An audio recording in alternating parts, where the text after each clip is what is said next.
Hey guys, tonight we're riding through the roaring dust of ancient Rome, not as a noble senator or a toga-clad philosopher, but as a chariot driver, hurtling at breakneck speed around the Circus Maximus. Beneath the blazing midday sun, the crowd's roar rattles your ribs. The horses snort like steam engines, and your grip tightens around leather reins, soaked in both sweat and ambition. The stakes? Fame, fortune, and the very real possibility of flying face first into a wooden barrier. You're part athlete, part daredevil, part pinup. Think NASCAR driver meets rock star, but with more sandals and fewer safety regulations. Of course, you'll need to dodge sabotage, politics, and possibly a goat-based curse. No pressure. You probably won't survive this. So, before you get comfortable, take a moment to like the video and subscribe, but only if you genuinely enjoy what I do here. Drop your location and the time in the comments. I love seeing where and when you're listening from. Now, dim the lights, maybe turn on a fan for that soft background hum, and let's ease into tonight's journey together. You're standing in the tunnel of the Circus Maximus, Rome's largest and most chaotic racetrack.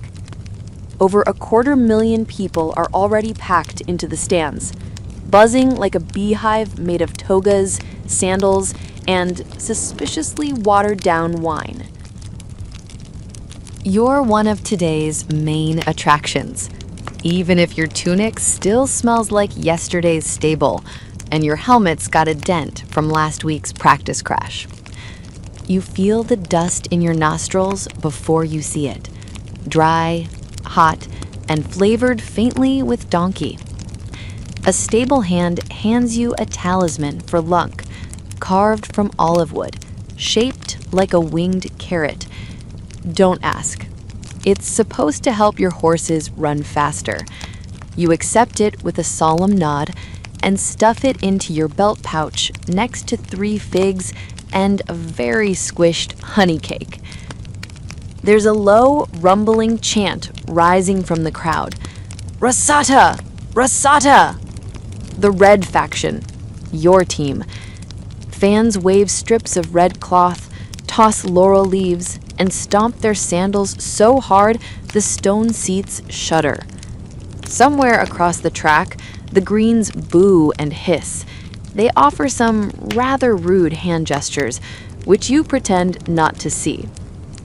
Historians still argue whether the factions were strictly sports-based or borderline political cults. But either way, it's best not to get caught wearing the wrong color in the wrong neighborhood.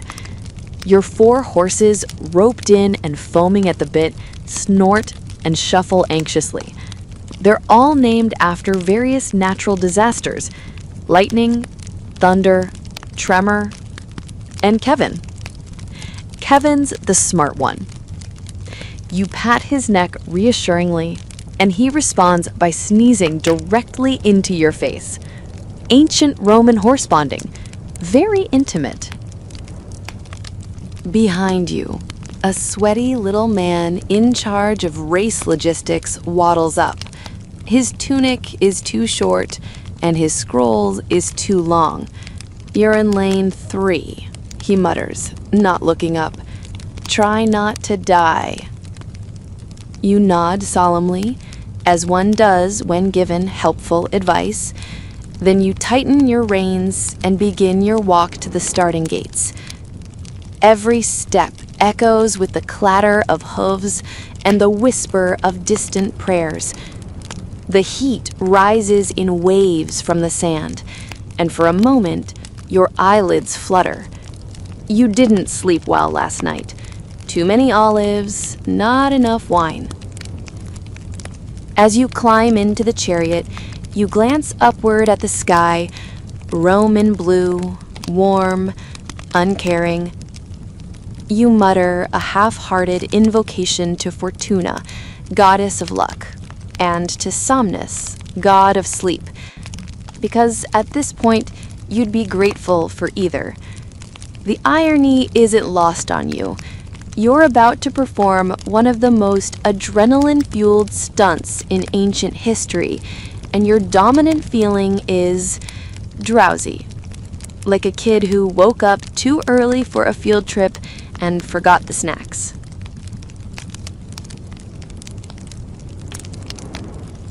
A trumpet blares. Not a polite little bugle, but a full-throated parp of brass and bravado. The starting gates creak open. The other drivers, clad in bright tunics and various levels of overconfidence, exchange side eyes and smirks. One of them winks at you. It's unclear whether it's flirtatious or threatening. Possibly both. You grip the reins tighter. The wood of the chariot creaks beneath your feet. The sun is climbing.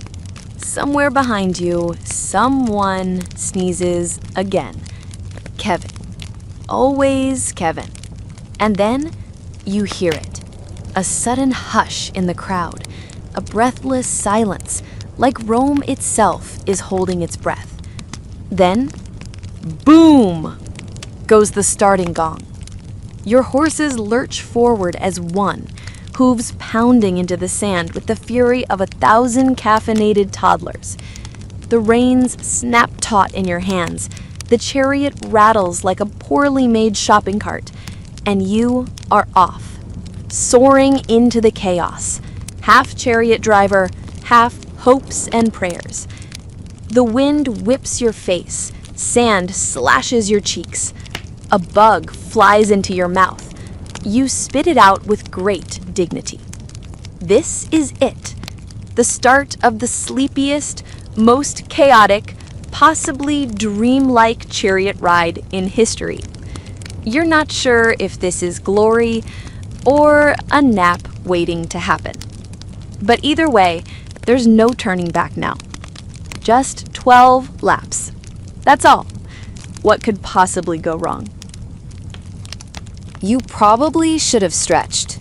Your legs already ache from bracing in the cramped chariot, and your arms feel like they're being pulled by 4 muscular toddlers on a sugar rush.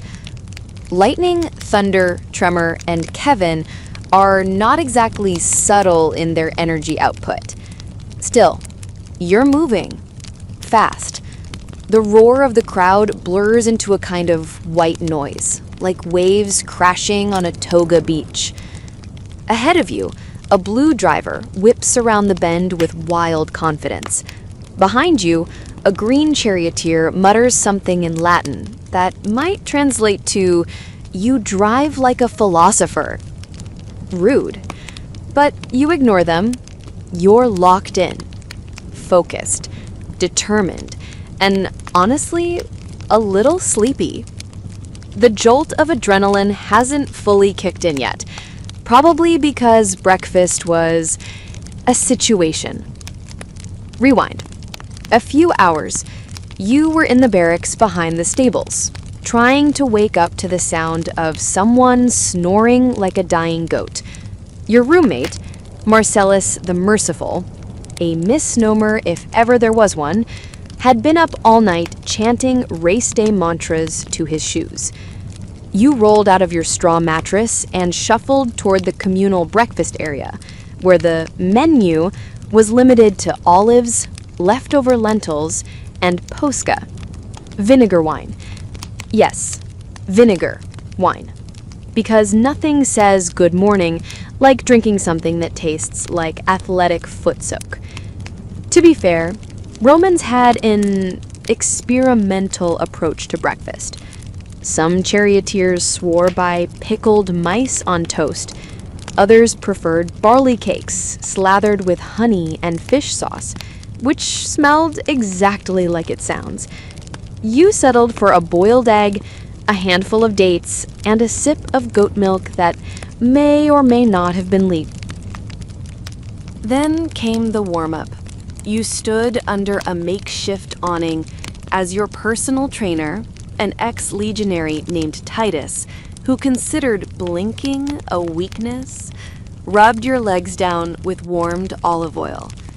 This was supposed to improve circulation and honor the muscle spirits. It mostly just made you slippery.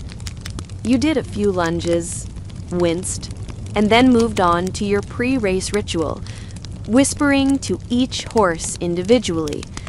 Lightning gets encouragement, thunder gets a compliment, tremor gets a pep talk, and Kevin gets an apology.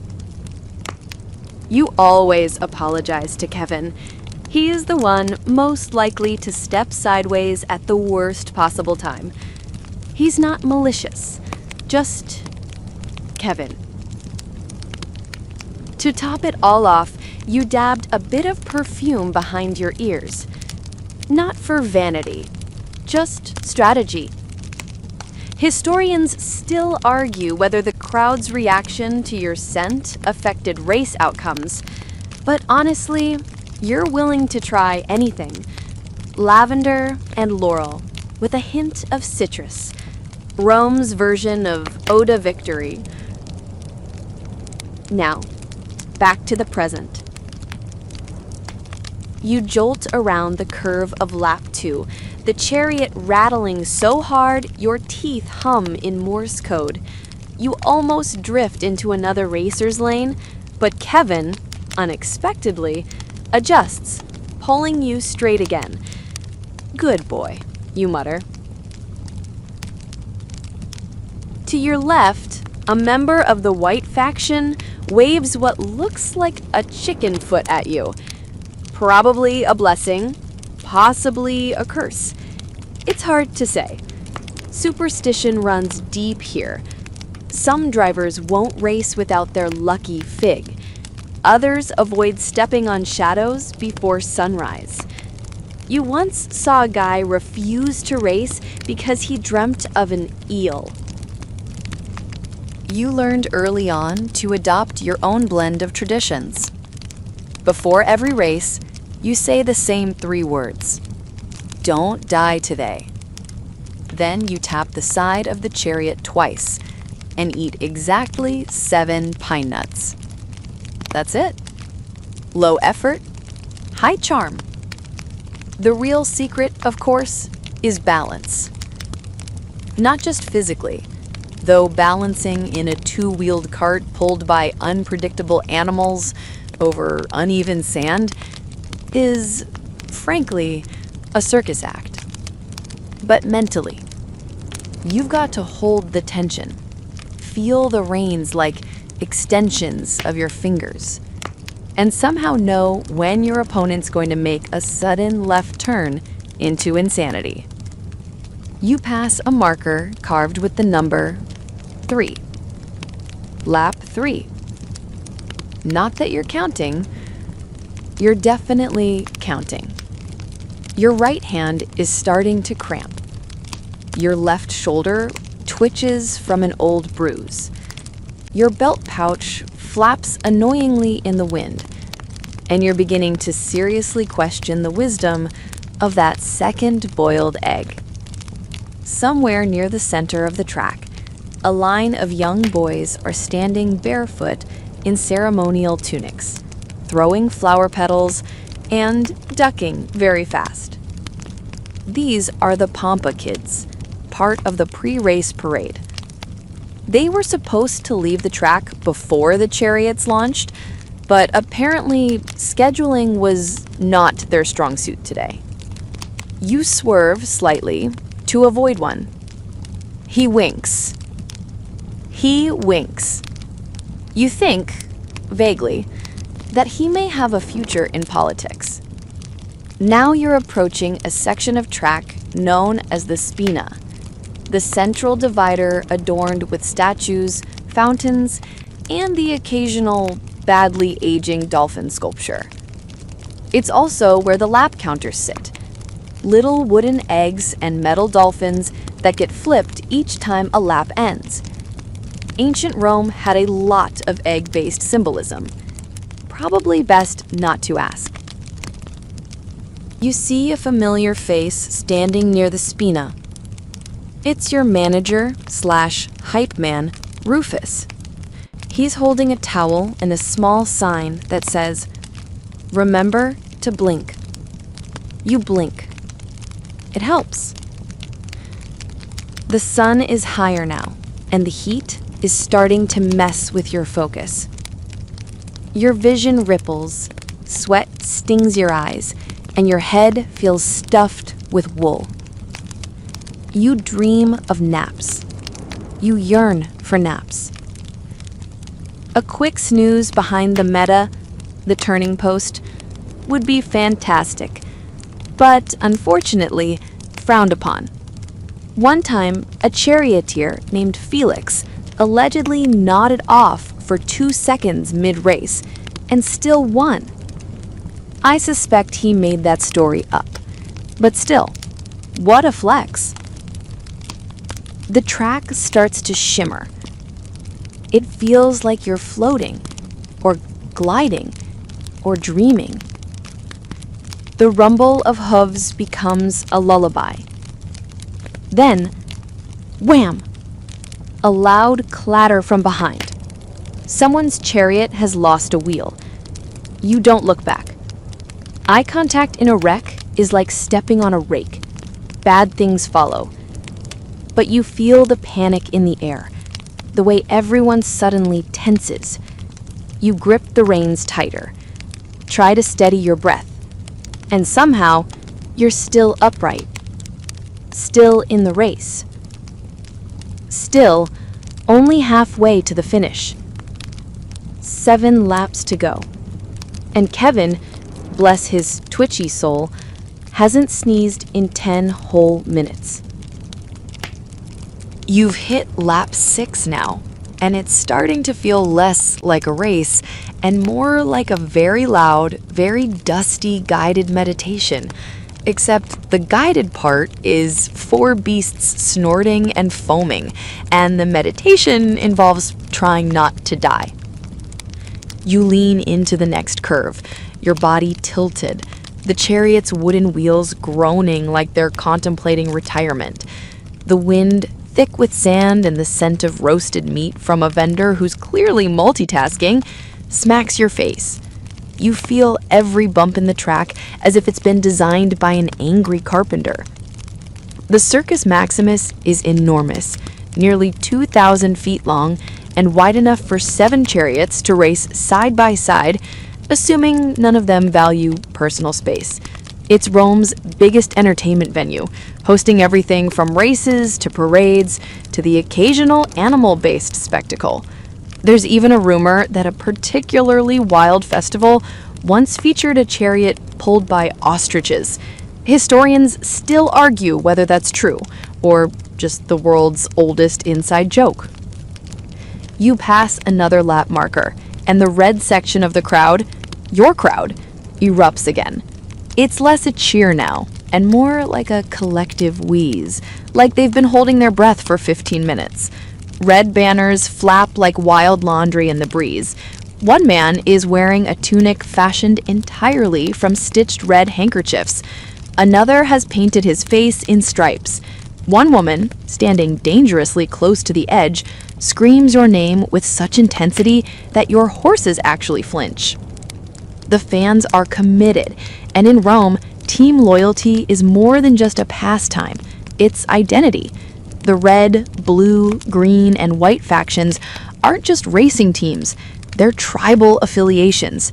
Fistfights break out over which chariot driver winked first. Friendships have ended over whose tunic had more sparkle. You once saw a wedding interrupted when the groom's vows included the phrase, "For the glory of the blues." The bride's family, all greens, walked out. Drama. And while some fans are lifelong purists, others treat faction allegiance like mood rings.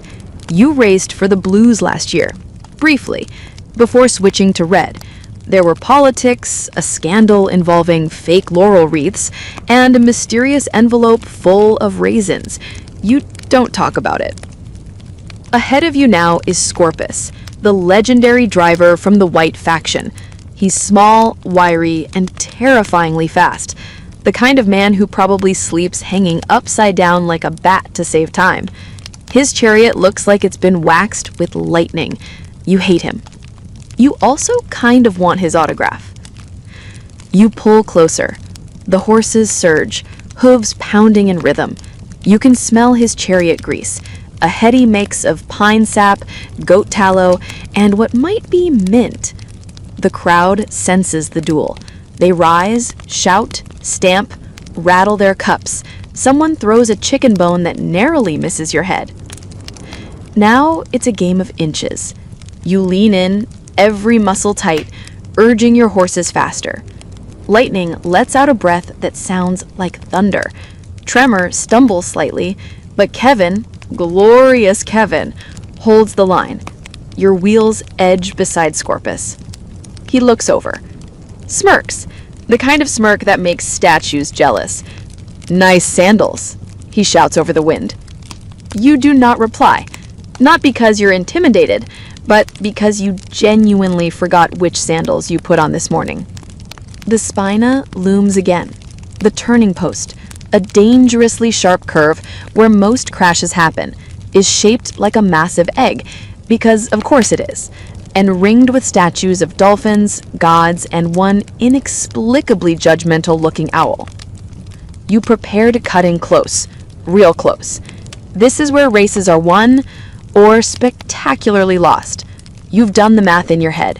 Your speed, his angle, the wind, the slope of the sand, the trajectory of that flying bone from earlier. You lean. The reins tense. Your stomach lifts. The chariot tilts at a horrifying angle. The world spins slightly. A fan yells something that might be your name or a recipe. Then, you clear it perfectly. Inches from the spina, your wheels kiss the boundary like they're signing a treaty. Circus has to widen his turn. He skids, loses half a chariot's length. You're in front. You are in front. The crowd explodes. Red fans go berserk. A group of young children toss figs into the air like confetti. An old man collapses, overcome with joy. Someone in the blue section is weeping uncontrollably, though it's unclear if it's from loss or the sunburn. Your pulse is thudding. Your hands burn. You want to lie down, but you're flying now, and Rome is flying with you. Just then, a strange figure steps into view, a vendor balancing a tray of pastries on his head, completely unfazed by the proximity of death. He walks along the top rows of the seats, shouting, hot dormice with honey." You almost consider pulling over. The fatigue is creeping in, despite the surge of victory. Your eyes feel heavy, not ideal at 30 miles an hour. Your body jolts as thunder trips briefly on a pothole the size of a wine jug. You stay upright, barely. A cheer goes up, half thrill, half schadenfreude. These aren't just races, they're theater. The drama, the stakes, the crashes, the triumphs, it's all part of Rome's living spectacle. Even emperors watch from the royal box, sometimes with snacks, sometimes with opinions. It's said Emperor Domitian once bet a year's salary on a green racer and sulked for a week when he lost. Historians still debate whether this is true or just imperial gossip. Either way, relatable. Lap 7. You wipe sweat from your brow with the back of your wrist. Your horses are still strong, but you can feel their breath hitching. You whisper to them, soft, steady, nonsense words, really, but they listen. Somehow, they always do. As the wind rushes past and the crowd roars behind you, you allow yourself the tiniest smile.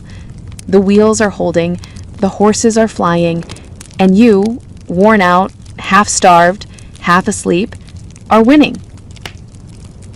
The chariot rattles like a box of angry tambourines as you careen into lap 8, and you swear you can feel every loose screw in your skeleton.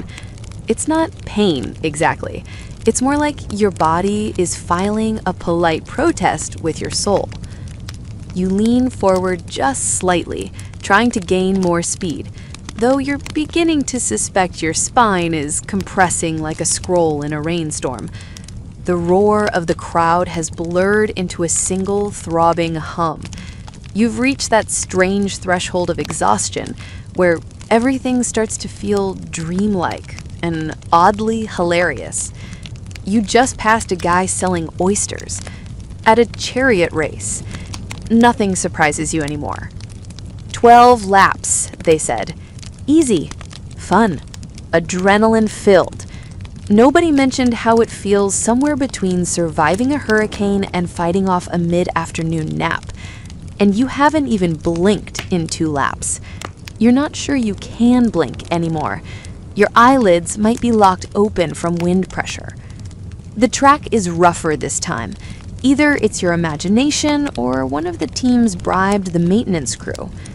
Your left wheel hits a patch of uneven stone and lifts an inch off the ground. For a frozen heartbeat, you're riding on one wheel. Your entire career and possibly your hip joints dangling in the balance. But then, bam, it settles. You're back on both wheels. Still alive, still ahead. Barely. You look behind. Circus is gaining. His whites are flying and his horses are frothing like rabid ghosts. The man is relentless. You can see it in his eyes. He's not racing for glory. He's racing because he hates losing more than he likes winning. And behind him, there's chaos brewing. A blue charioteer and a green one are elbowing each other aggressively. You can't hear what they're shouting, but based on the furious gesturing, it's either ancient insults or a heated debate about olive quality. One of them grabs the other's reins. It's a bold move.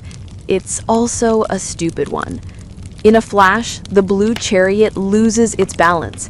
One wheel cracks with an echoing crunch.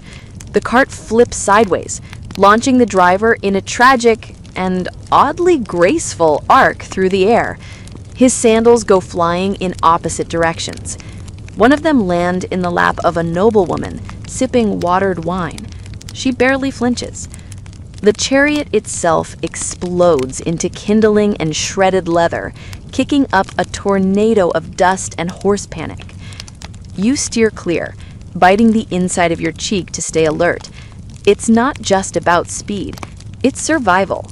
A chariot crash isn't a gentle fender bender. It's a high-speed, high-volume, splinters and screaming sort of affair. Think shopping cart meets trebuchet. Roman crowds live for this. Crashes mean stories. Crashes mean gossip.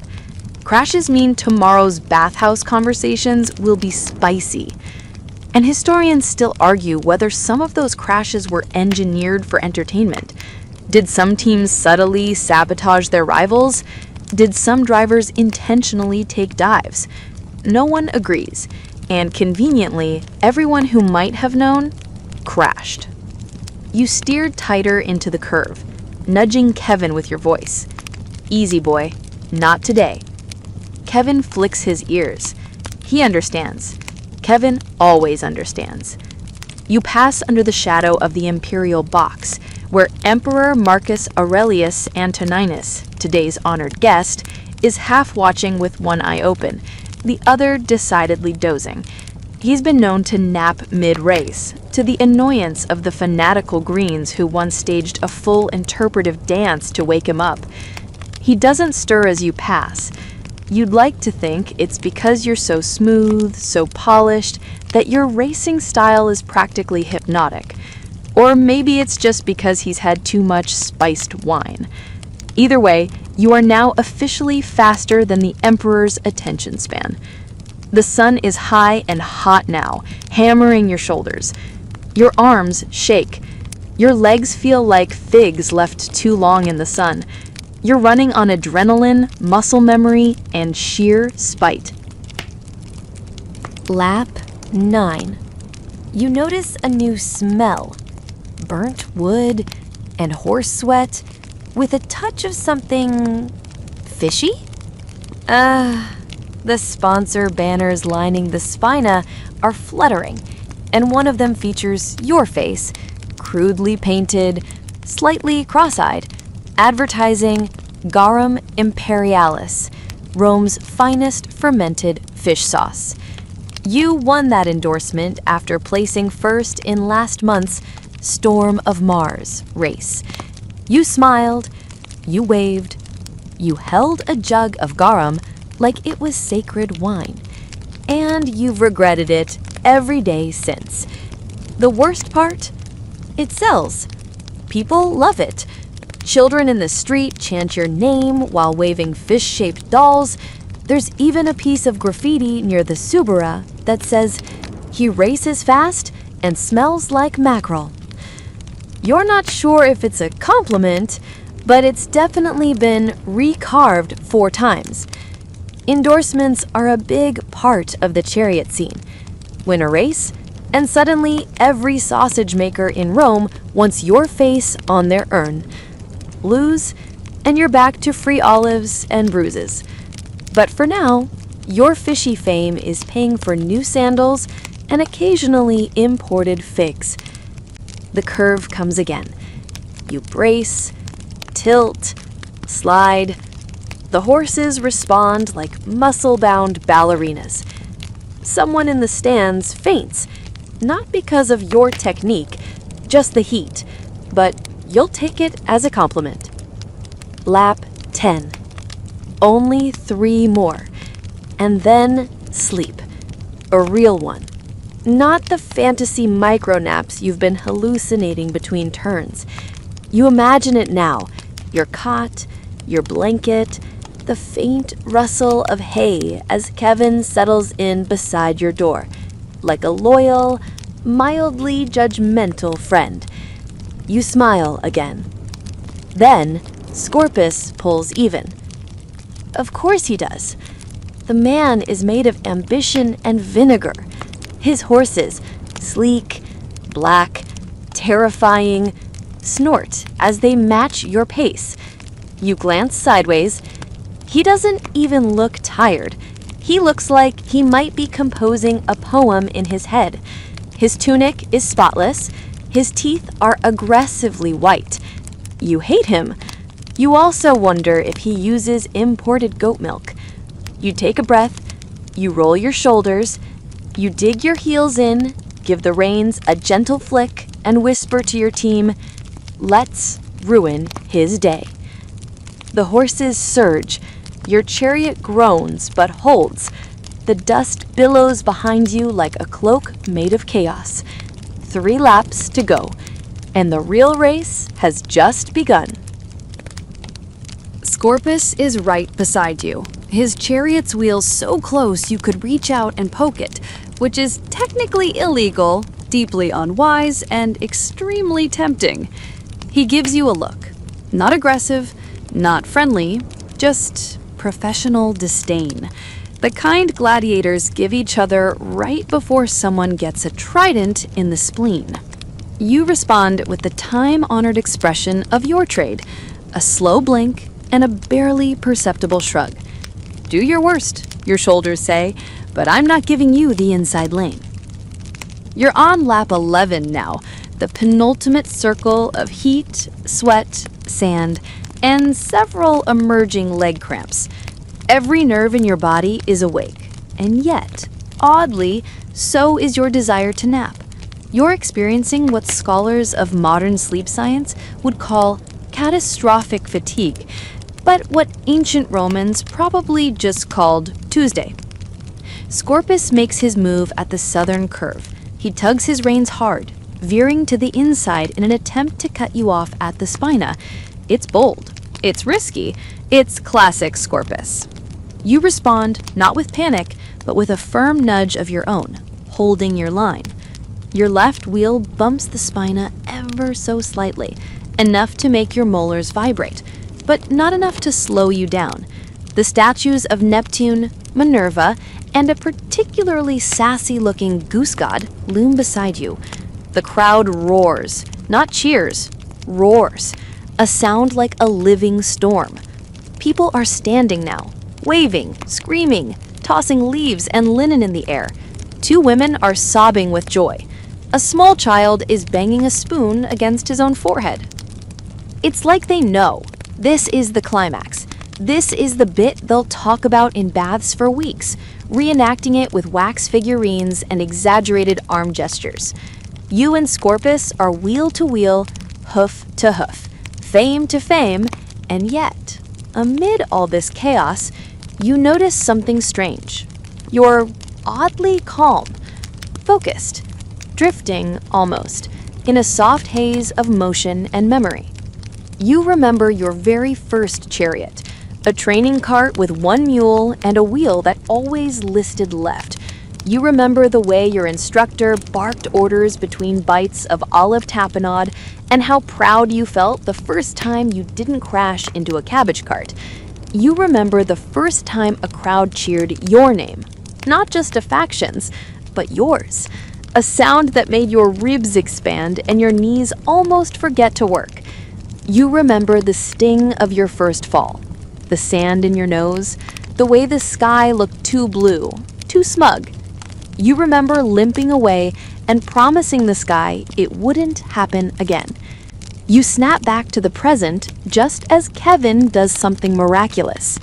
He shifts, slightly, just enough to tuck the front left wheel an inch ahead of Scorpus's. It's a subtle, brilliant move, like the equine version of a mic drop. Scorpus notices. His brow twitches, he flicks his reins, trying to reclaim ground. But you're already moving faster. Your team feels it. Lightning breathes deeper. Thunder huffs like a bellows. Tremor's ears pin back. Kevin, sweet, odd, dependable Kevin, is all business. You've got momentum now. Not just speed, rhythm. And with rhythm comes clarity. You swerve around the final bend of lap 11 with smoothness you didn't think you still had in your bones. The chariot rocks. The crowd gasps. Someone throws a roasted chestnut in celebration. You duck instinctively. Lap 12 begins. The final lap. You'd cheer if you had breath to spare. Instead, you narrow your eyes and lean in, fingers tightening around the reins like you're throttling destiny. Scorpus isn't giving up. He's right there, matching you hoof for hoof. His horses, dark and glistening, move like smoke. His chariot kicks up dust that coats your arms like flour. Then he does something unexpected. He grins. It's not a smirk, or a sneer, or even a challenge. It's respect. You blink, and in that blink, he falls back just half a pace. A choice. He's letting you have the lead. Or maybe he knows something you don't. You don't have time to wonder. The final straight is here, and with it, the looming gate of the finish line. Carved marble, draped banners, and two very bored official timekeepers with sunburns and complicated hats. The crowd is at a frenzy. Someone set off a smoke flare. Red, of course. It fills the air like ghostly fire. A man near the front rips his tunic in half out of sheer joy. A vendor is now openly sobbing into a basket of meatballs. You grip the reins. You breathe in. You exhale. And then, the line. You cross it. And the world explodes. Trumpets blare. Fans scream. A goat brays enthusiastically for some reason. You barely hear it. You're trembling from the inside out. Knees gone to custard, fingers locked on the reins like they fused there. Your horse is slow. Slowly, reluctantly, like they too want to bask in this moment. You look back. Scorpus is already dismounting. He's chatting with a fan, handing them a flower, perfectly composed. Show off. But you did it. You won. You're covered in dust, sweat, and possibly a very small piece of someone else's sandal, but you won. And now all you can think about is finding a pillow and sleeping for 1,000 years. You pull the chariot to a slow stop near the victory post. Attendants rush in, grabbing the horses, shouting congratulations, offering wine you absolutely can't hold in your stomach right now. A magistrate leans in with a laurel crown. You bow your head. He places it gently, almost reverently. You did well, very well. You nod, dizzy, proud, aching everywhere. And then, softly, just loud enough for Kevin to hear, you whisper, "Nap time?" Kevin snorts in agreement. The victory lap is more of a victory stagger. You're standing in the chariot, crown tilting sideways, waving like a groggy emperor with a pulled hamstring. Your tunic is soaked, your knees are vibrating, and your ankles feel like they have been replaced with warm cheese. But the crowd is still roaring, cheering not just for the win, but for the spectacle, the drama, and the fact that you're upright and not buried under a pile of broken wheel spokes. As you glide past the stands, fans shout your name, toss garlands, and hurl more edible objects in your general direction. One enthusiastic merchant pelts you with raisins while shouting something about blessed fruit. You try to nod graciously, but a raisin gets lodged in your ear. You spot Circus off to the side, chatting with a group of admirers like he's hosting a very well-attended garden party. His tunic is somehow still white. You wave. He nods back with a single, respectful chin lift. Charioter language for, "Nice race, you magnificent sleep-deprived lunatic." You grin. Then promptly sneeze. Dust, glory, possibly raisins. Your victory chariot rides circles around the spina one last time. Slow and ceremonial. The statues of the gods, Jupiter, Mars, Neptune, and that goose, seem to watch you with approval. Well, except for the goose. Still judgmental. But even in this peaceful moment, the arena doesn't rest. Behind you, another race is already forming. Drivers are lining up, horses being strapped in, colors flashing across the stands again, greens, blues, whites, reds. There's a constant churn, a rhythm to the chaos that never really stops. And from the stands, the crowd hungers for more. You hear the clatter of hooves, the shriek of wheels, and then crack, a crash. It's quick, brutal, and loud. Two chariots collide just beyond the first curve. One snaps sideways, wheels flying into the air like deadly frisbees. You flinch instinctively. The crowd gasps, then explodes into even louder cheers. People love a good crash. Always have, always will. The driver, barely more than a teenager, goes tumbling across the sand.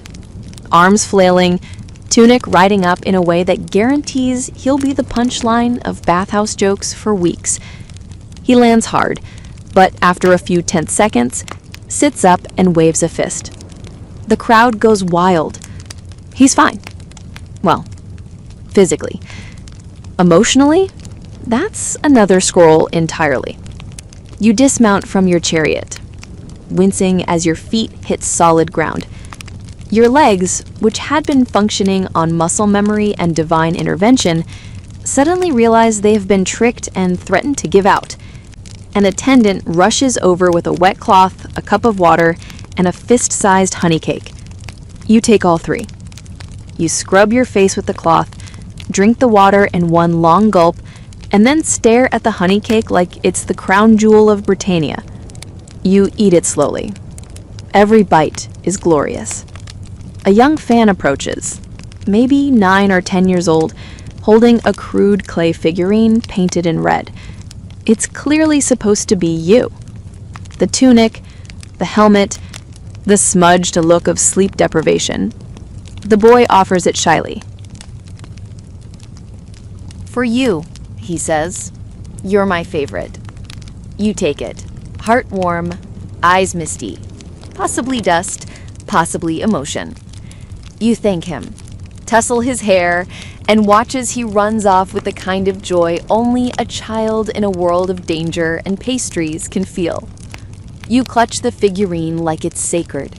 For a moment, none of the pain matters. None of the crashes, the muscle knots, the strange goat-based training rituals. Just this. The crowd, the dust, the victory, and the quiet knowledge that, even just for today, you mattered. But now, you have a problem. You have to walk all the way back to the barracks, on legs made of soup. A scribe approaches you and tries to ask you for a post-race quote. You stare blankly and mumble something about wheel integrity and horse feelings before limping toward the exit tunnel like a war-weary tortoise. The tunnel is blessedly cool. The shouts and horns fade behind you. The sound of your sandals on the stone echoes like applause for your joints. You pass other drivers, some nodding in respect, others too focused on their own upcoming races to even glance at you. You catch the eye of one new recruit, pale and twitchy. He looks at you like you're a god of chaos and sweat. You wink. He faints. Classic. Back in the stables, the horses are already being brushed down. Kevin is standing proudly in the straw, his mane full of laurel leaves someone clearly shoved in there for dramatic effect. He sneezes, twice, then burps loudly. The stable boy grins. Kevin still got it, he says. You lean against a wall and laugh. A long, wheezing, full-body kind of laugh. Not because anything is especially funny, but because you're alive. Because the worst is over. Because your body hasn't collapsed yet. And because Kevin just stole another horse's snack bucket. As you watch the dust settle and your heartbeat return to something vaguely human, you let your mind wander. To how many races you've run. To how many times you've nearly died. To how many times the crowd has forgotten your name before the sand was swept from the track. You think of those who didn't make it. Fellow drivers lost to wheel breaks and wild turns. One who once raced with you side by side, now honored only with a name carved into the back wall of the stable. You nod toward it. A silent salute. Because for all the noise and glory and fish sauce endorsements, the circus is what it's always been. A gamble. A dream. A dance with wheels and sleep and death. You win and you eat honey cakes. You lose and you become someone's dramatic anecdote. The fanfare is fading now, but your ears still ring. You're aching, you're filthy, you're exhausted. And you'd do it again tomorrow if they asked. But first, a bath. And a nap. Preferably in that order. Wake up sometime after the third bath and the second honey cake, sprawled across a surprisingly clean cot in the back room of the stables. It's dim in here, mercifully quiet, and someone has very kindly draped a slightly damp towel over your face. You lie there for a moment, not moving, not even thinking, just existing, like a gladiator-shaped throw pillow. Then you hear the sound of clinking coins. You crack open one eye. Standing in the doorway is Rufus, your manager, agent, hype man, and, depending on the season, part-time astrologer. He's grinning like a man who just convinced the Senate to fund a donkey ballet. They're paying double, he says, shaking the purse. Ching ching. You grunt. And, he adds, holding up a parchment with a flourish, we got a new sponsor. You blink at the scroll. It's covered in elegant handwriting, a few dramatic flourishes, and a poorly drawn sketch of your face next to a bottle of something. Is that... You begin. Yes, Rufus nods solemnly. Premium garum. More fish sauce, but this time the expensive kind. You sigh and roll over. Your shoulder clicks audibly. Roman charioteers didn't just race for glory, they raced for branding opportunities. Winning a race wasn't the end of the job. It was the beginning of a full-blown career in ancient advertising. Your name will now appear on amphora filled with fermented anchovy goop sold across the empire. You'll probably be the face of some grain merchant's line of scented foot powder by week's end. You've already got 3 fan clubs and a small bakery selling cookies shaped like your chariot. Such is the life of a Roman celebrity athlete. It's not just about glory. It's about merch. You sit up, slowly, like a statue being thawed out of. Rufus sits beside you, counting coins, humming a tavern tune. "They love you today," he says. "Today. Because tomorrow could be different. One bad race, one twisted axle, and one untimely sneeze from Kevin, and it could all disappear. Fame in Rome is a flickering torch. It glows bright, but oh, it burns out fast. Still, for now, you're rich. Ish. And most importantly, alive. That's more than you could say for some of the other drivers. You remember Marcus the Younger, full of charm, no sense of physics, drove straight into the meta in his first race. His helmet is still embedded in the wall, supposedly for good luck. Mostly, it just makes a great conversation piece. You throw on a fresh tunic, well, fresh-ish, and head out with Rufus. Time to make a few public appearances. Time to shake hands, wave at statues, and pretend you aren't one wrong step from collapsing like a badly made market stall. As you step out into the Roman streets, the city greets you with its usual charm. Shouting vendors, overripe fruit, wild dogs wearing laurel wreaths, and a man attempting to juggle 4 fish in front of a temple. Ah, home. People recognize you. A group of teenagers chants your name, giggling and tossing petals in your path. A woman gasps, grabs your arm, and says something breathless about blessed thighs. You manage a polite nod and keep walking. The forum is alive with gossip. Already, tales of your race have taken on a mythical tone. One man swears you flew over the Spina. Another insists your chariot was kissed by Mercury himself.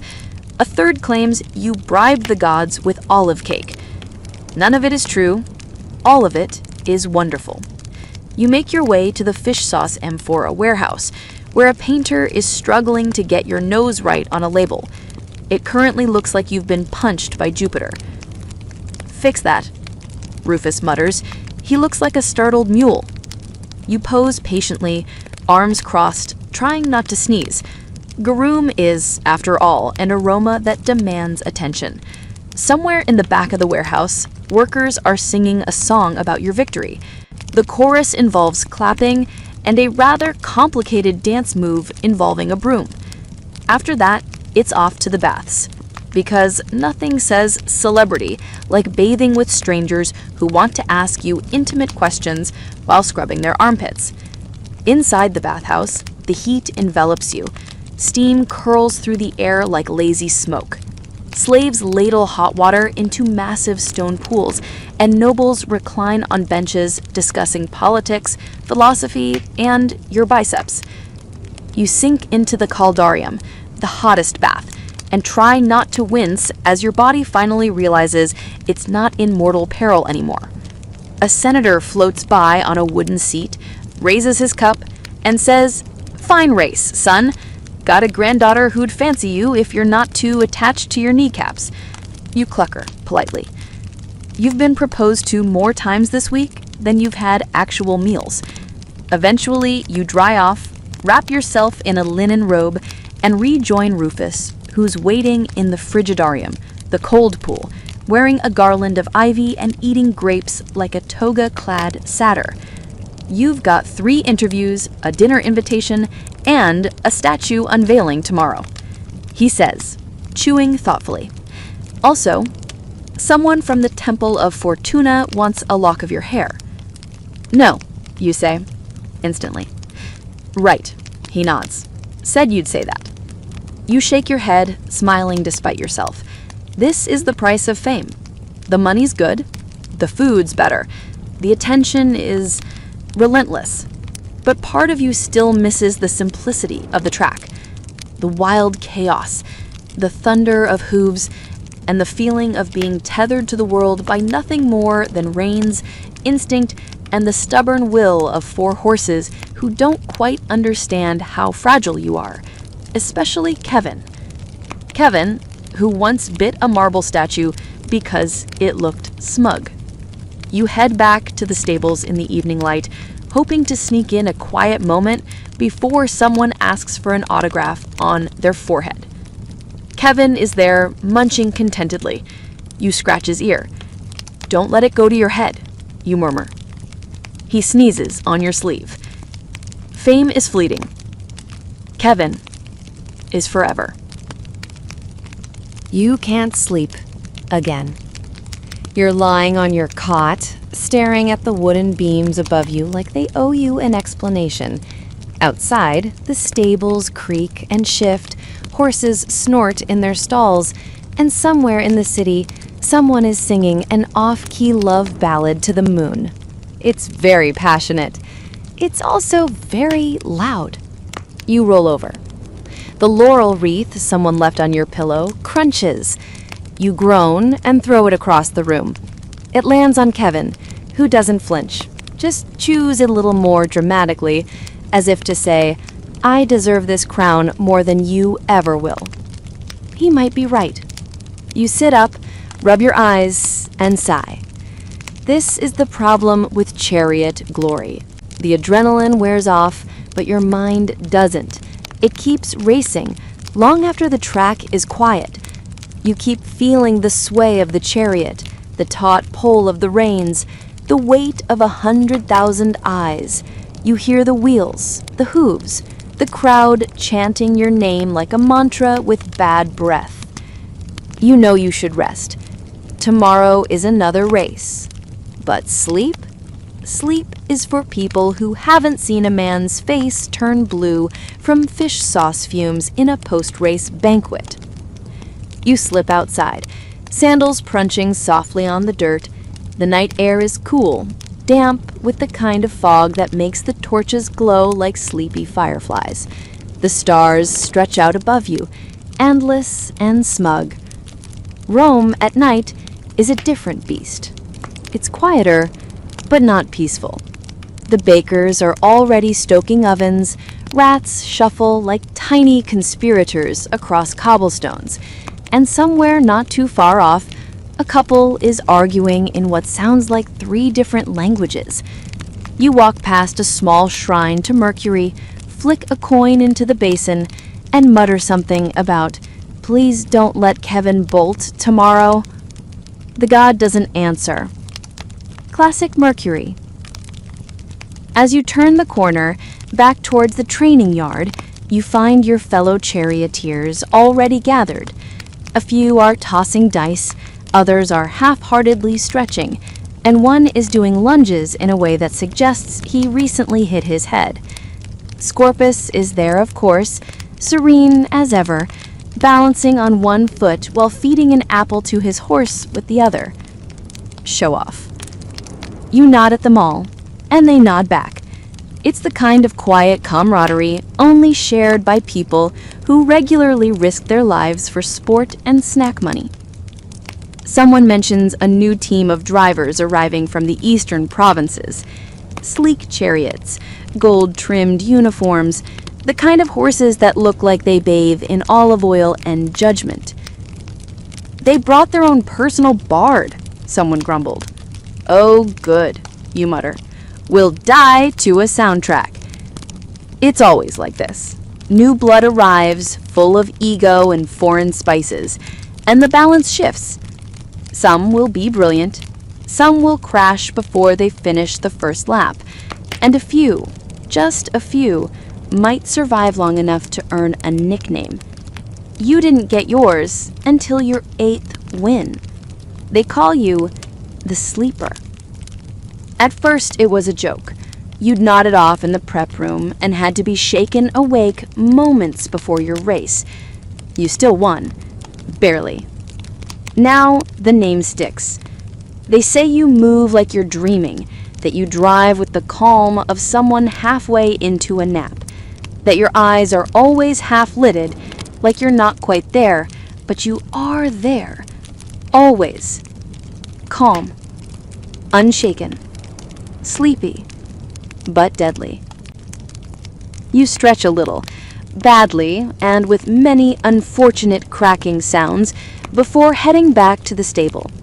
Kevin is awake now, ears flicking at invisible annoyances. "Tomorrow, we don't die," you say. He flicks his tail in response. Encouraging, probably. You check your harness, your gear, your emergency raisin stash. Everything's where it should be. The Chariot has been cleaned, mostly. You run your hand along the side, feeling the familiar grooves and dings. Each one tells a story. That time you scraped against the spina too close, the gouge from a wheel that exploded mid-turn, a suspicious dent you blame entirely on Kevin's investigative chewing. Historians still argue whether drivers personally customize their chariots or if most relied on hired craftsmen to handle all the fine-tuning.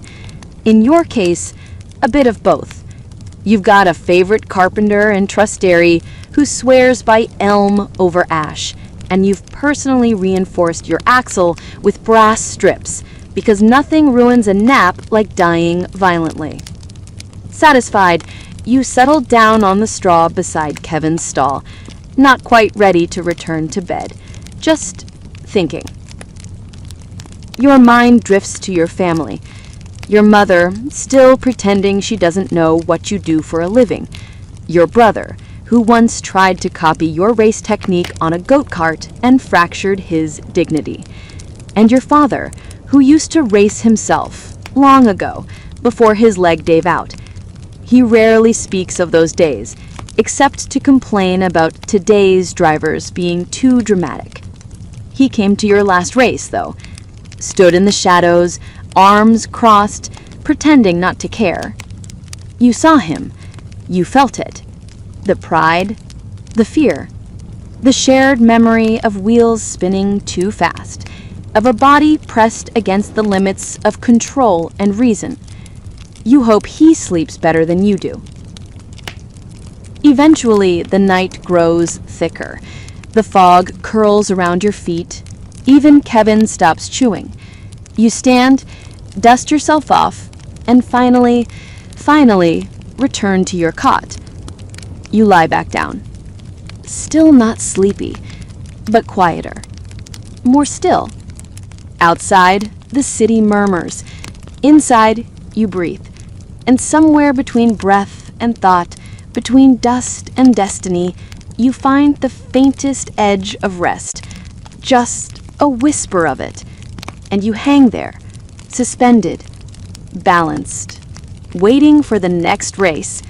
But tonight, just for a moment, you drift. You wake up to the distinct sound of someone singing a triumphant ode about you, loudly and entirely off-key. You groan and sit up. Sunlight slashes through the stable's wooden slats, right across your face. Kevin is already awake, of course, because Kevin never sleeps. He only waits. Outside, Rufus is directing a small group of musicians with wild gestures and a fig pastry in his hand. "Try it again," he says, waving. "This time with less shrieking, more grandeur." You drag yourself upright. Today is a non-race day, which hilariously means more work. Because when you're not risking your life in a glorified wagon chase, you're a Roman public figure, and your schedule is chock full of activities like attend a blessing, visit the orphans, and pose for 3 statues, all shirtless.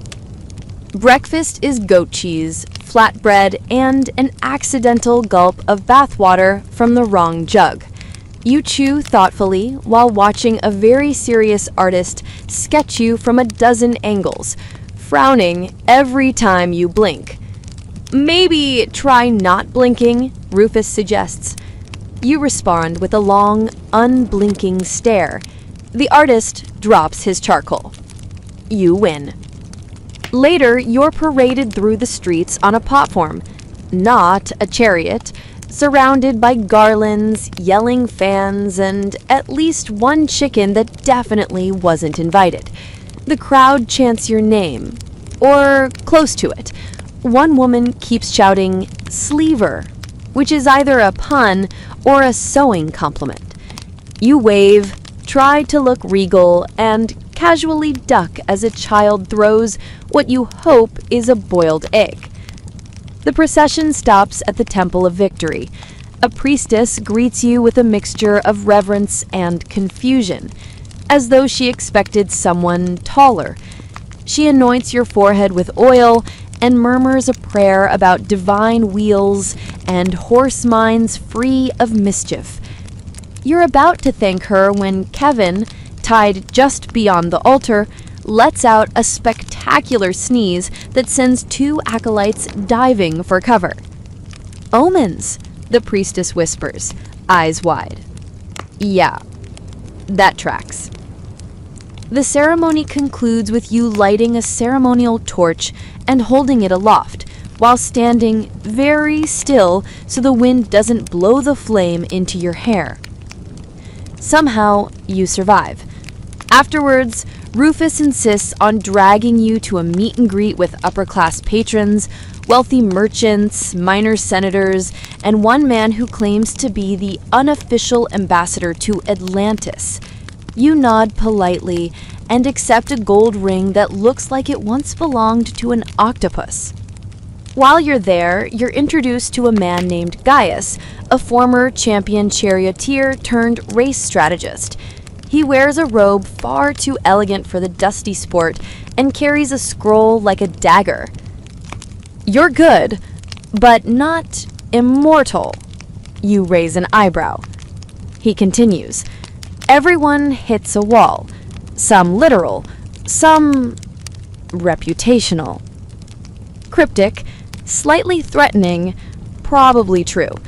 You nod, non-committally, and Rufus steps in before Gaius starts monologuing about axle angles and the fall of Carthage. As you're leaving, a young girl runs up and hands you a wax tablet. On it is a childlike drawing of you, your chariot, and a horse that's either Kevin or a small angry couch. She looks up at you, eyes wide. "You're my favorite," she whispers. And just like that, every sore joint, every blister, every near-death spin on the sand, it all becomes strangely, stupidly worth it. You bend down and give her a small wooden carving of a horse from your pocket, a keepsake. You always carry a few, just in case. As you turn to go, she shouts after you, "Tell Kevin I said hi." You grin. She gets it. The afternoon is, unfortunately, statue time. You're led to the base of a massive plinth in the center of a plaza. Draped in cloth, the statue waits, shrouded in mystery and, judging by its shape, questionable proportions. With a trumpet flourish, the cloth is pulled away. And there it is. You. Sort of. Your likeness has been rendered in glorious marble, heroic, muscular, and oddly shirtless, despite the historical inaccuracy. You appear to be wrestling a lion with one hand while tossing olive branches to a crowd with the other. Kevin is at your side, looking like a deranged cloud with hooves. There's a long silence. Is that your face? Rufus says slowly. No, that's your face. Oh.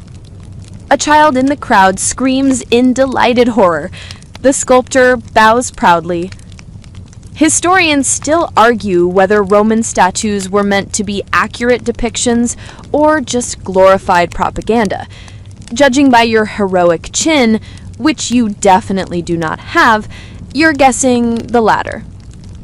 Back at the stables, you flop onto a pile of straw, exhausted and vaguely confused. You've smiled more today than during all of Saturnalia. Your cheeks hurt, your knees hurt, your soul hurts a little. Kevin pokes his head into your room, snorts, and walks away. Even he's tired of your face. You close your eyes. The city hums around you. Somewhere, someone is telling the story about the time you saved a runaway cart of children and puppies.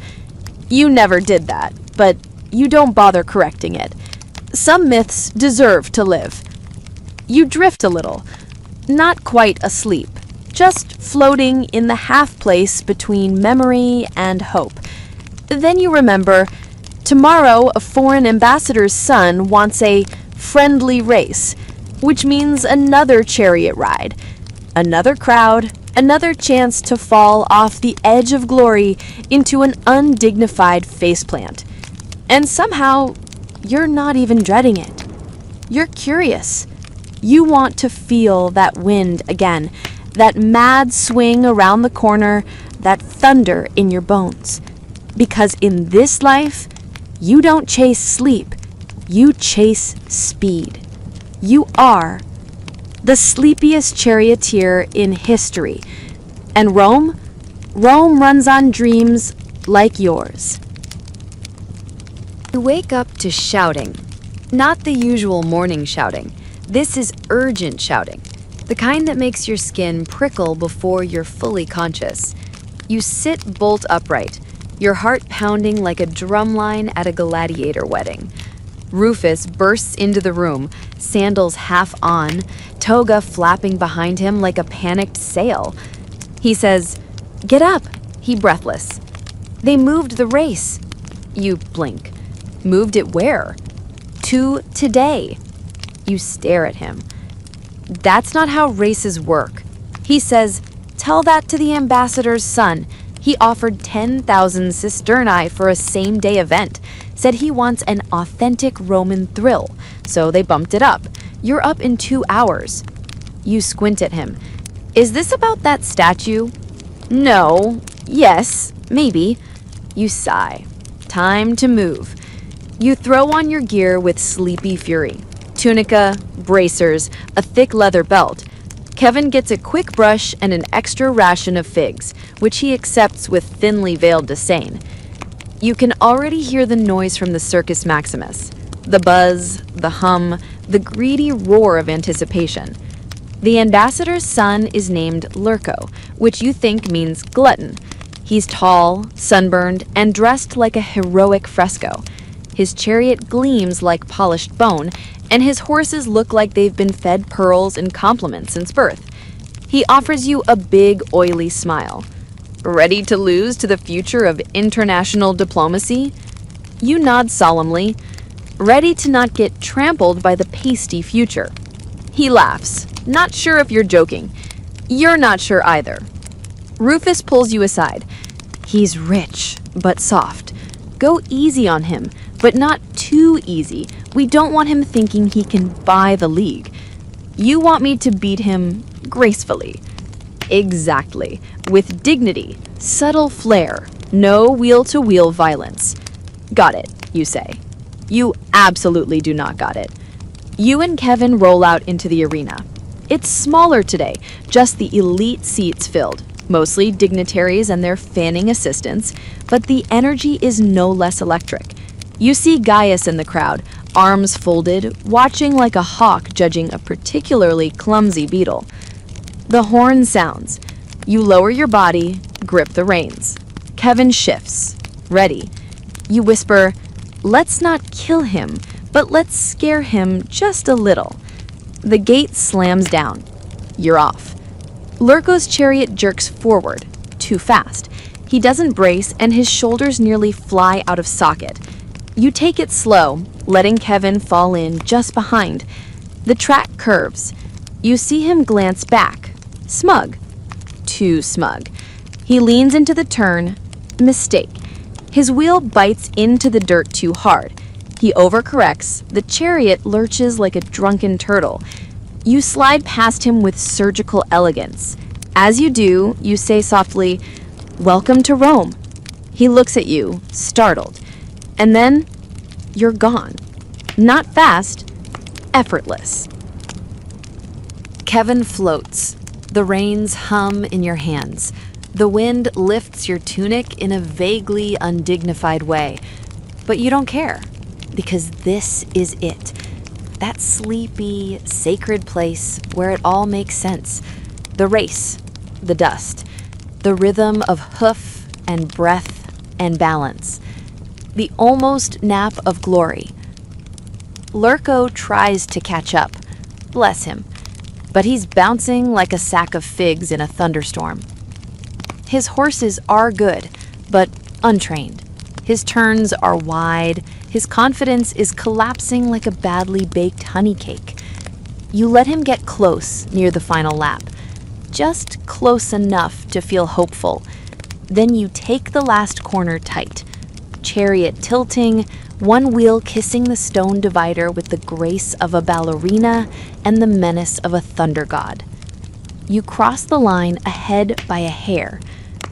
The crowd rises in polite, impressed applause. Lurko doesn't crash, but he does hurl, dramatically, into an amphora.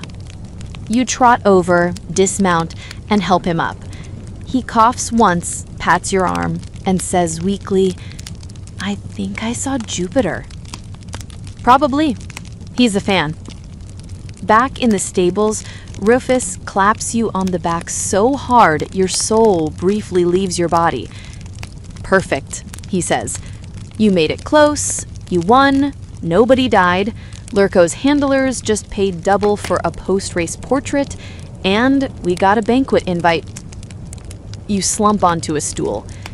Kevin nibbles your sleeve. You let him. A few hours later, you're in a palatial dining room, being force-fed olives by a woman named Arentia, who keeps insisting she saw you once in her dreams fighting a whale with a chariot wheel. You nod. Coulda happened. There's wine, more cheese than is medically advisable, and a song written in your honor, sung entirely in the wrong key. But you're not really present. You're somewhere else, back on the track. In that suspended state between terror and trust, between movement and rest. You almost felt it again. The perfect ride, the true sleep chariot rhythm. You were close, but not quite there. Not yet. Historians still argue whether Roman charioteers chased money, fame, or something deeper, some unnameable need. You think maybe it's this, the fleeting second when the world slows down and everything aligns. The wheels, the hooves, your breath, your fate. That's the thing you're chasing. Not glory, not sleep, not even Kevin's approval. Just that one perfect ride. And when it comes, you'll know. But for now, you raise your goblet, toast the room, and let yourself laugh. The sleepiest charioteer in Rome has won again. And somehow, you're still awake. You're not entirely sure how you ended up at a dinner party inside a bathhouse. 1 minute, you were trying to sneak in a post-race nap under the stables, and the next, Rufus was dragging you through the steam and marble columns of Rome's fanciest Ermai, saying something about networking and wine-drenched opportunity. Now here you are, half submerged in warm water, surrounded by scented oils, roasted dormice on floating platters, and a philosopher trying to explain the concept of metaphysical velocity. "You see," he says, swirling his wine, "true speed is not measured in chariots, but in the shifting of the soul." You nod slowly. Kevin, stabled outside, would probably agree. He's always had metaphysical opinions about oats. Across the pool, a group of wealthy patrons are whispering about your race against Lurko. One of them says you rode like Mercury himself. Another claims you had golden reins, which is technically false, but you're not about to correct a good rumor. You duck lower into the water, letting it soften your sore muscles. Every inch of you aches. Your knees click when you move. Your shoulders feel like they were forged from wet bread. But the pain is good. Honest. Proof of something real in a city that runs on illusion. You dry off in a haze of lavender and politics. Senators discuss policy with their feet in footbaths. One woman casually reads a scroll while being massaged by twin poets. Another guest offers you a handful of imported dates and asks if you'd ever consider racing across the sea. Alexandria, maybe. She winks. You will, but not tonight. Rufus leads you to the caldarium's edge, where a line of togaed officials wait, each with an invitation. One wants you to endorse a brand of olive oil. Another is offering land. A third hands you a scroll that simply says, "How would you like to be consul?" You frown. Of what? Does it matter? Fair point.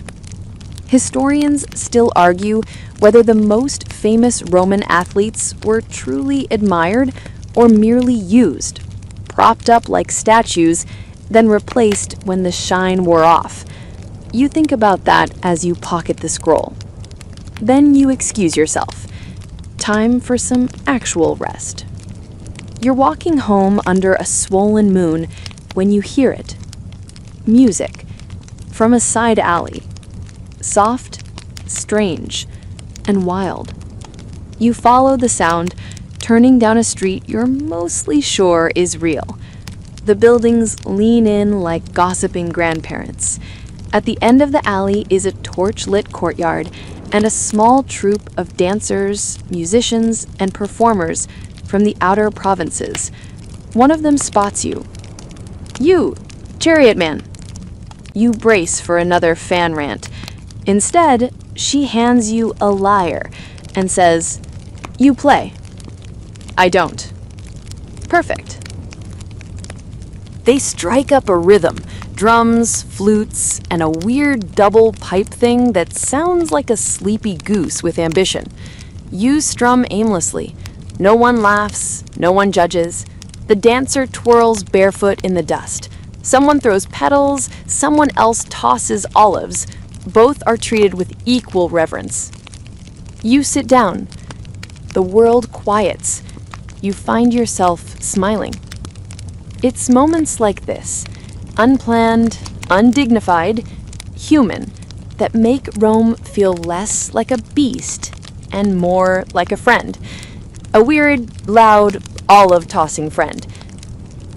Eventually, the troupe packs up and disappears into the maze of night, leaving you alone with a sky full of stars that feel unusually close, almost touchable. You take the long way back to the stables, past clothes shops and sleeping dogs, past statues that seem to whisper in moonlight, past a small fountain where someone's left a fish-shaped sandal. You reach your quarters. Kevin snorts in his sleep. You envy him. You lie down on the straw pallet, still warm from the sun, and let your eyes close. The pain in your limbs has settled into something quieter now. Not soreness, memory. You think back to the bathhouse philosopher, his voice still echoing. True speed is the shifting of the soul. Maybe. Or maybe it's just a really well-timed nap. You don't dream. Not yet. But your breath slows. Your mind softens. You're not on the track, not in the bath, not dancing in alleys. You're floating somewhere between all of it. And the city breathes with you. When you wake, there's a feather in your mouth. You sit up slowly. Kevin is staring at you like you owe him a formal apology for existing. The stables are quiet, but a low rumble in the distance hints that the city is already stirring. You step outside. The sun hasn't risen, but Rome's awake, because Rome never really sleeps. It just lies in wait, eyes half shut, like a lazy lion ready to spring into bureaucracy. Rufus finds you near the water trough, chewing what might be a date or a very sweet beetle. "Morning," he says. "There's a priest here to see you." You blink. Did I die again? No. This one's offering a blessing. You follow him to the outer courtyard, where a thin, jittery priest in seafoam robes clutches a bowl of incense and mutters to himself.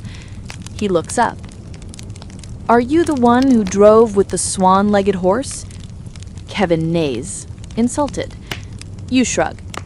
"That's me." "Juno be praised. You've been selected for the ceremonial ludus sumnorum." You stare. "That means..." He grins. "You'll be driving in the Festival of Dreams." You cough on your fig beetle. The Festival of Dreams is the sleepiest, strangest chariot pageant in all of Rome, held once every 5 years. It's a nighttime race. Sort of. Not quite a competition, not quite a parade. Less about speed, more about style. Riders dress as figures from myth, dream, and nonsense. The chariots glow with oil lamps, feathers, and sometimes actual fog. One racer once floated his entire rig on a barge pulled by swans and recited lullabies to the crowd. You look at the priest. You're joking. He shakes his head solemnly. The augurs saw you in a dream. You were being nibbled by celestial goats. It was very clear. You sigh. When is it? Tomorrow night. Rufus claps. I love this for us. You don't even argue. Later that day, you and Rufus are sitting cross-legged on the floor of a costume warehouse surrounded by wigs, robes, feathered masks, and enough glitter to choke an amphora. All right, he says, holding up a gold helmet shaped like a banana. What's your dream? Sleep? No, like theme. You need a theme. You think. Something dreamy, strange, peaceful, but weird. Then it hits you. Let's build a chariot of clouds. Rufus blinks. Clouds? Soft ones, white, maybe glowing from inside. Kevin wears stars. I dress like a moon shepherd or a dozing demigod. He nods slowly. You want to be the spirit of sleep. Yes, the sleepiest ride in history. He snaps his fingers. Perfect. We'll make the wheels look like snails. You both spend the rest of the day elbow deep in fabric, stuffing, and candle wax. The workshop smells like cinnamon and hot glue. Kevin tolerates being fitted with glowing leg wraps shaped like miniature constellations. You sew dozens of tiny sheep onto the hem of your tunic. Rufus paints your face with a sleepy blue spiral that might be either a dream rune or just an accidental jellyfish. You try the chariot out at dusk. It's absurd. It's magnificent. It looks like a rolling cloud, trailing mist, with gently blinking lanterns and a harp strapped to the side that plays itself whenever you turn too fast. Rufus grins. You look like someone who forgot how stairs work. Good. As night falls, you test Kevin's gait under the lights. He trots like he's carrying all the world's secrets and just might spill them if bribed with enough apricots. You rest your hand on his mane. We're going to glide, you whisper. No racing, just floating. He whinnies in agreement. Historians still argue whether the Festival of Dreams was a sacred rite or a public excuse to get very sleepy and slightly magical. Some say it honored Somnus, god of sleep. Others think it was a subtle political jab. Let Rome rest. Others still believe it was a test. If a city so chaotic could slow down just once, even in pageantry, there might be hope for the world. Either way, you're ready. You fall asleep that night with tiny cotton clouds stuck in your hair. You dream of nothing, and it feels exactly right. You wake to the scent of roasted almonds and stage fright. Festival day. Not a normal race day. There's no shouting vendors, no greasy gamblers clinging to their lucky beans, just a strange hush in the air, as if the whole city is holding its breath before bedtime. You dress slowly. The robe is impossibly soft. The color shifts in the light like twilight itself, somewhere between indigo and the thought of sleep. You tie on your belts of tiny stuffed sheep. Your sandals have tassels. You regret nothing. Rufus approaches, eyes wide. You look like a dream someone forgot to finish. Good. That's the look. Kevin is already decked out in his glowing star cape and sleep mask, which he keeps trying to eat. His hooves have been painted with non-toxic glitter and vague moon runes. Rufus says it looks like he's about to lead a choir of sleepy dolphins. You smile. There's a strange calm in your chest. The Circus Maximus looks different tonight. Gone is the dust and heat and scent of grilled fish guts. Instead, soft lamplight, pale smoke curling through the air, and an enormous crowd murmuring like a river at dusk. No screaming, just hums. Low flutes and gentle percussion float above it all. You line up in the staging lane with the other dreamers. Next to you is a charioteer dressed as a literal teapot, with steam rising from the spout. Another is painted entirely gold, lounging backward in his rig like he's already asleep. One woman stands in a chariot shaped like a seashell, reading poetry to a bundle of grapes. She waves. You wave back. Your turn comes. The gates open, and you glide. The crowd doesn't roar, they sigh. The applause sounds like wind in tall grass. You guide Kevin forward at a slow, dreamy pace, letting the chariot float over the sand like it's levitating. The harp strums softly at every bump. Your robe ripples behind you like a banner made of fog and lullabies. You don't look at the crowd. You look at the stars. You look at Kevin's ears twitching like he's hearing a lullaby only horses understand. You look at your own hands, steady now, even as the track curves and dips and your wheels skim over the moonlit grooves of 1,000 past races. Somewhere along the fourth lap, you feel it.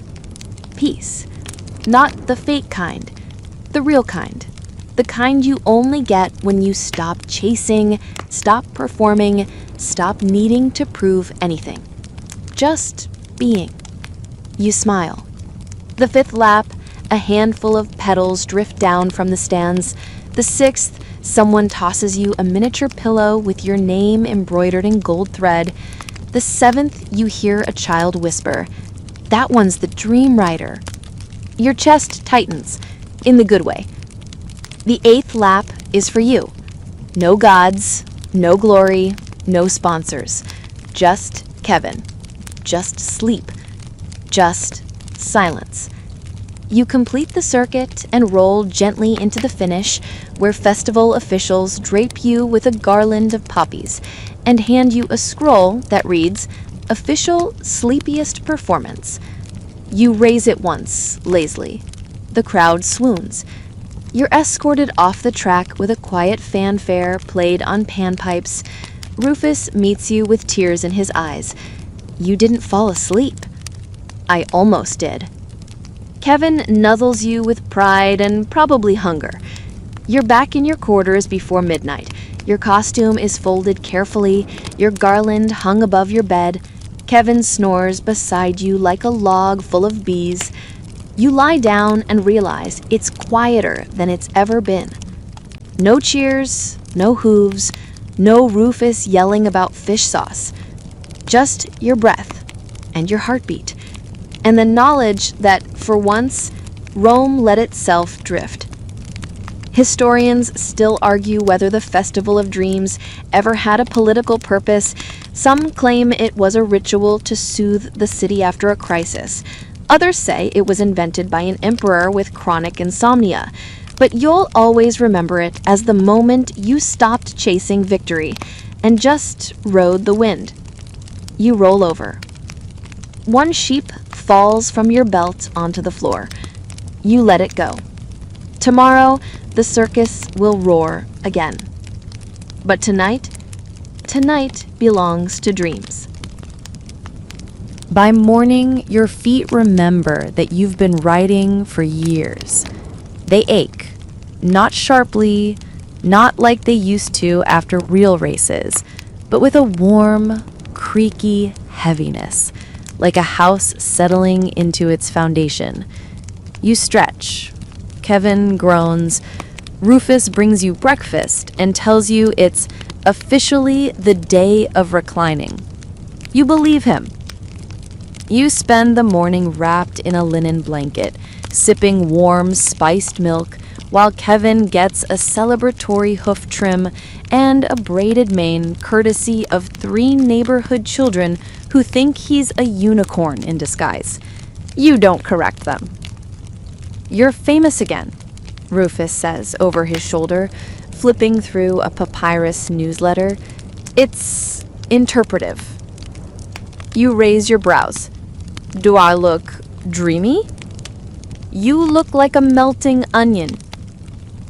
Well, that feels accurate. Still, something's changed. Not just in the city, though Rome seems softer this morning, like the whole empire collectively hit snooze. Something in you. The urgency is gone. You don't need to win anything. You don't even need to ride. But you want to. One more time. Not for glory, not for coin. Just to feel the wind and the wheels and the hush of sand beneath. You make arrangements by noon. Not a race, not a show. A slow ceremonial lap. Your final circuit. Just you, Kevin, and the sun. By late afternoon, a small crowd gathers. No one shouts, no one waves banners, just nods, gentle claps, and a few sleepy toddlers holding stuffed horses. You step into the chariot wearing your old gear. Not the dream robe, not the sheep belt, just the faded tunic from your first win. You've stitched it so many times, it's more patch than cloth. Kevin's gear is simpler too. No stars, just a ribbon from a child tied to his tail. The date opens, and you ride. The track welcomes you like a blanket, folded just so. The wheels hum. Kevin trots at a pace that says, "This is nice. I'm enjoying this. Please give me plums later." You nod to the olive seller, to the stable boy who once braided your hair, to the emperor's cousin who once bet a marble goat on your win. You don't wave. You glide. You round the final bend and pull gently to a stop. A boy runs up and hands you a laurel made of soft herbs. He squints. "Are you going to ride again?" You crouch down, brush a curl from his forehead, and say, "Only in dreams now." He nods like he understands something most adults don't. Back at the stables, you unbuckle Kevin's reins. He stretches and sighs, then immediately finds a shady spot and topples over with a groan of satisfaction. Rufus offers you a fig and a bottle of something suspiciously celebratory. "That was good," he says. You toast. "To naps," you reply. "To naps," he agrees, already halfway through the bottle. As the sun begins to set, you sit by the stable door watching the sky melt from blue to fire to velvet. A few fans pass by, tossing flowers. Someone sings a lullaby in Greek. You don't catch the words, but the melody feels like closing your eyes after a long, long story. Historians still argue whether retired charioteers ever truly retired. Some think they trained the next generation. Others say they vanished into quiet villas. A few became poets, dreamers, oddball philosophers muttering about wheel alignment and divine balance. You go home. To your villa, such as it is, it smells like hay and old leather and memory. You place your last laurel on the wall, then you make tea, and you sleep. You dream you're floating, not falling, not flying, just floating.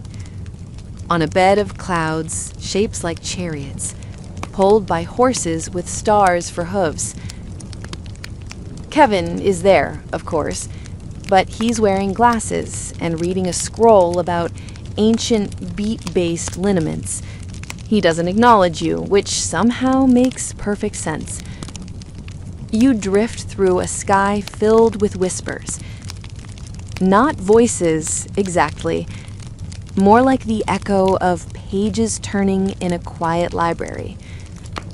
You pass temples made of silk, an amphorae that hum lullabies when you brush against them. Somewhere in the dream, Rufus is dancing with a potted plant. He's good at it. And then, just as you're about to taste a fruit shaped like your own face, morning seeps in. The kind of morning that doesn't need to shout. The kind that taps on your eyelids and hands you a warm drink without saying a word. You rise slowly. Today is market day, technically. You don't go. Instead, you visit the old practice track on the outskirts of the city, now overgrown with weeds and wildflowers. The ruts are still there, faint but visible. Like memory itself got tired of being paved over. You walk the circuit barefoot. It takes you 27 minutes. You don't time it. Rufus does. He's sitting under a fig tree with a stopwatch he swears belonged to an Etruscan prince. "You're slower than a nap," he says. "Thank you," you reply. Back in town, people still talk about your dream chariot. They sketch it in the dust. They name pastries after it. One local barber claims to offer the sleepiest cut in Rome, which is mostly just trimming your hair while you doze. You don't correct them. You just keep floating, metaphorically now, though your walk still has a bit of that dreamy glide to it. You've been seen, you've been slow, and Rome, miraculously, didn't implode from it. Sometimes, just sometimes, you take Kevin out at twilight, not to ride, just to walk beside him. He's grown slower too, but prouder. His ears still twitch at every half-heard harp note in the distance. You both pause and listen, as if the Circus Maximus might erupt in a sleepy fanfare at any moment. It never does, and that's okay.